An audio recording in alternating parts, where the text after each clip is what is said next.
கண் வைத்த பின்னாலே கை வைக்க கூடாதா?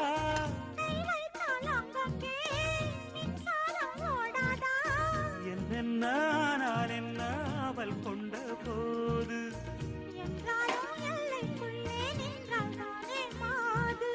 மார் மீதும் தோள் மீதும் சாய்ந்திருக்க